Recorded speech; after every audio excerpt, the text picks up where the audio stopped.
উপস্থাপন করছি আমাদের আজকের অতিথি, অনলাইনে যাকে যুক্ত করে নিচ্ছি, আল মামুন রাকিব। তিনি একজন স্বেচ্ছাসেবক এবং মূলত জলবায়ু পরিবর্তন ঝুঁকি মোকাবেলা এবং সচেতনতা তৈরিতে তিনি কাজ করেন। আল মামুন রাকিব, শুভ সকাল এবং স্বাগত সকালের বাংলাদেশে। শুভ সকাল। আমি জানি জুবাইরের একটা অন্য প্রশ্ন আছে, কিন্তু আমার প্রশ্নটা হচ্ছে সকালটা আসলে কিভাবে শুরু হয়? সকালটা আসলে শুরু হয়, আমি যদি বলি আমার গ্রামের বাড়ি বরিশালে। আজকে সকালটা যদি আমি বলি, আমি জাস্ট বরিশালে লঞ্চ থেকে নেমে জাস্ট আমি মিরপুরে আমাদের যে অফিস সেখানে আসলাম। সকালটা শুরু হয় ইউজুয়ালি সারাদিনের যে কার্যক্রম, আমি আসলে একই হচ্ছে যেমন স্বেচ্ছাসেবী সংগঠনের সাথে যুক্ত আছি। পাশাপাশি আমি যুক্ত আছি international centre for climate change and development ICCAD এর সাথে, মানে প্রফেশনালি আমি সেখানে কাজ করি। সো আমার আসলে এই ২ টার ব্যালেন্সটা আসলে কিভাবে হবে? ভলান্টিয়ারিজম এবং প্রফেশনালিজম। সো এই ২ টার আসলে প্ল্যানিং দিয়েই আমার সকাল শুরু হয় প্রতিদিনের। রাকিব বলবো না মামুন অ্যাড্রেস করবো বুঝতে পারছি না, তবে যাই হোক আপনাকে অ্যাড্রেস করা। জলবায়ু সংক্রান্ত ঝুঁকি কিংবা এই যে কঠিন বিষয়গুলো নিয়ে কাজ করব, ঠিক কি অনুপ্রেরণা থেকে আগ্রহটা তৈরি হলো? কেন এই ক্ষেত্রে আমার কাজ করার আগ্রহটা তৈরি হলো? আমি যদি বলি, আমার জন্ম অলরেডি বললাম যে বরিশালে মেহেন্দিগঞ্জে আমার জন্ম। সো আপনারা জানেন যে আসলে আমাদের সাউদার্ন পার্টটা ক্লাইমেট চেঞ্জ এর কারণে অনেক বেশি ইমপ্যাক্টেড। আমি একদম ছোট সময় থেকে দেখেছি মেঘনার ভাঙন। আমার বাবার যে বাসা বা আমার বাবা যেখানে জন্মগ্রহণ করেছিলেন সেটাও আসলে নদী ভাঙনে হারিয়ে গিয়েছে। এবং আমি যখন ছোটবেলায় গ্রামে ছিলাম তখন আসলে দেখেছি যে প্রতি বছর বন্যা আসলে কিভাবে আমাদের সবকিছু বিনষ্ট করে দিয়ে যায়। নদী ভাঙনে কিভাবে আমার কমিউনিটির সব মানুষ সবকিছু হারিয়ে নিঃস্ব হয়ে যায়। সো এই বিষয়গুলোর নিয়েই আমি আসলে ছোট সময় থেকে যে এক্সপেরিয়েন্স, সেটাই আমি যখন বড় হলাম, লাল সবুজ সোসাইটির সাথে যুক্ত হলাম, এই সময়টাতে আমি দেখলাম যে আসলে এটার সাথে ক্লাইমেট চেঞ্জ এর একটা ডিরেক্ট লিঙ্ক আছে। এবং আমি যখন গ্র্যাজুয়ালি ক্লাইমেট নিয়ে আরো বেশি জানাশোনা, আরো বেশি পড়াশোনা শুরু করলাম, তখন দেখলাম যে আসলে আমার ওই কমিউনিটির মানুষ যে ক্ষয়ক্ষতির শিকার হচ্ছে, সেটার জন্য আসলে আমার কমিউনিটির মানুষের কন্ট্রিবিউশন খুবই ক্ষীণ। এটার জন্য আসলে এটা একটা গ্লোবাল যে প্রবলেম, সেটার আসলে ইমপ্যাক্টটা আসলে আমার কমিউনিটির মানুষ সবথেকে বেশি ইমপ্যাক্টেড হচ্ছে। সো এই বিষয়টা যখন আমি জানতে পারলাম, তখন আসলে আমার ইন্টারেস্টটা গ্রো করলো যে ওকে, এই জায়গাটাতে আসলে আমার কাজ করার প্রয়োজন আছে এবং এই জায়গাটাতে কাজ করা আমার আসলে একটা দায়িত্ব। সো সেই জায়গা থেকেই মূলত আমার জলবায়ু পরিবর্তন মোকাবেলায় আমার কার্যক্রম শুরু হয়। আসলে রাকিব, এটা আসলে খুবই ইন্টারেস্টিং একটা বিষয়। যে প্রথম কথা হচ্ছে জলবায়ু পরিবর্তনের বিষয়টা আমরা জানি এটা মানে এটা ইরিভার্সেবল। আসলে আমি এটাকে এখন আর পেছনে নিতে পারছি না, যা আছে সেখান থেকে আমাকে থামাতে হবে।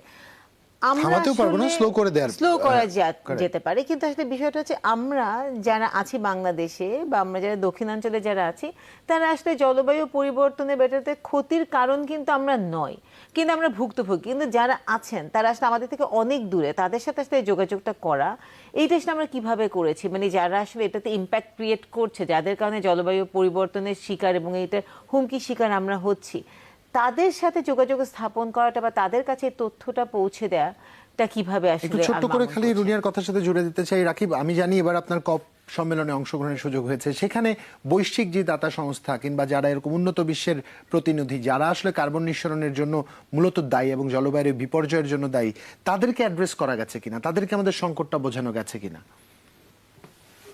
ওকে, আমি যদি ২ টার প্রশ্নকেই হচ্ছে একসাথে অ্যাড্রেস করি। আসলে উপায় হচ্ছে আমরা এখন গ্লোবালি কানেক্টেড থাকতে হচ্ছে, বা আমরা আসলে যদি দেখি আসলে জলবায়ু পরিবর্তন যেহেতু একটা গ্লোবাল প্রবলেম, সো এইটার সলিউশনটা কিন্তু গ্লোবালি হতে হবে। সো এই যে কপ সম্মেলন যেটা হলো বা এইরকম যে প্রোগ্রামগুলা হয়, এরকম যে সামিটগুলা হয়, এই জায়গা থেকে কিন্তু গ্লোবালি হচ্ছে আমাদের একটা একক জায়গায় আসতে হবে। আমাদের একটা একক ডিসিশনে আসতে হবে, যেইটার আসলে পারবে আমাদের আপনারা যেটা বললেন যে আসলে জলবায়ু পরিবর্তনটা থামিয়ে দেয়া বা জলবায়ু পরিবর্তনটা বন্ধ করে দেওয়াটা সম্ভব না। বাট হচ্ছে এইটার যে ইনটেনসিটি, সেটা হয়তো আমরা স্লো ডাউন করতে পারবো। সো এবারের কপে যেটা হয়েছে যে আমাদের যে আ দাবি ছিল বা আমাদের যে আসলে আমরা জানি যে আমাদের যে 1.5 এর যে লক্ষ্যমাত্রা, সেইটা অর্জন করতে হলে হচ্ছে আমাদেরকে ফসিল ফুয়েলটাকে আমাদের ফেজ আউট করে দিতে হবে, বা ফসিল ফুয়েলকে আমাদের হচ্ছে ব্যবহারটা বন্ধ করে দিতে হবে গ্র্যাজুয়ালি। বাট ইন্টারেস্টিংলি আসলে সেইটার কোনো রোড ম্যাপ এবছরের কপেও আসলে হয়নি।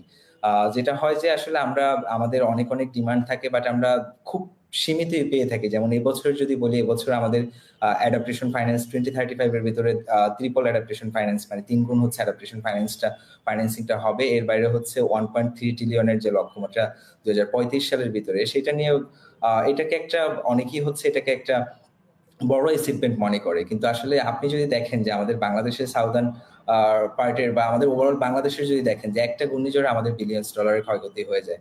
সো সেই জায়গায় আসলে যেই পরিমাণ ফাইন্যান্সিং নিয়ে এখানে কথা হচ্ছে 1.3 ট্রিলিয়ন, তার ভিতর 300 বিলিয়ন হচ্ছে গভর্নমেন্টের জায়গা থেকে আর 1 ট্রিলিয়ন যেটা আসলে প্রাইভেট সেক্টর থেকে। এটা আসলে খুবই আর আমাদের জন্য আমাদের যে প্রয়োজন সেটার অনুযায়ী আসলে এটা খুবই সীমিত এবং এটা যে মেকানিজম লাইক এটা আসলে আমাদের গ্র্যান্ট হিসেবে আসছে না। এটা আসলে লোন হিসেবে মোস্টলি আসবে।